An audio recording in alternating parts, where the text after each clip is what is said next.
আমার হেসেলহাটের সকল দর্শকদের জানাই হ্যাপি নিউ ইয়ার। নতুন বছরটা সকলের জন্য যেন সুস্থতা, সফলতা, শান্তির বার্তা বয়ে নিয়ে আসে। এই বর্তমান সময়ে দাঁড়িয়ে সব থেকে বেশি গুরুত্বপূর্ণ হলো প্রত্যেকটা মানুষের একটু সুস্থ হয়ে বেঁচে থাকা, যেটা আমাদের জীবন থেকে প্রায় হারিয়ে গেছেই বলা যেতে পারে। রোগ জ্বালা ব্যাধিতে প্রত্যেকটা মানুষ আমরা ভীষণভাবে জর্জরিত। তাই ভগবানের কাছে কামনা করি প্রত্যেকটা মানুষ যেন সুস্থ হয়ে একটু বেঁচে থাকতে পারে।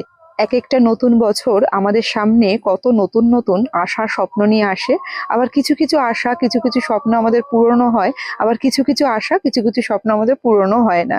সেই সব নিয়েই বেঁচে থাকতে থাকতে আমরা কিন্তু প্রায় অভ্যস্ত হয়ে গেছি বলা যেতে পারে। তবে যতই পাওয়া না পাওয়ার দোলাচল চলুক না কেন, আমাদের মনের আশাগুলো কিন্তু মনের মণিকোঠায় ঠিকই থেকে যায়। আর নতুন নতুন আশা নিয়ে নতুন নতুন এক একটা বছর শুরু করতেও কিন্তু বেশ লাগে। আমি নিউ ইয়ার সেলিব্রেশন বলতে একেবারে একদম ঘরোয়া ভাবে রেখেছি। কোনো রকম ভাবে আমার বাইরের কোনো প্ল্যান প্রোগ্রাম কিন্তু একদমই নেই, কারণ ছোট ছোট বাচ্চা নিয়ে এই ঠান্ডার মধ্যে কোনো রকম ভাবে কোনো প্ল্যান প্রোগ্রাম করার কথা আমার অন্তত মনে হয়নি। আপনারা কে কিরকম ভাবে সেলিব্রেশন করলেন আমাকে কিন্তু জানাতে অবশ্যই ভুলবেন না।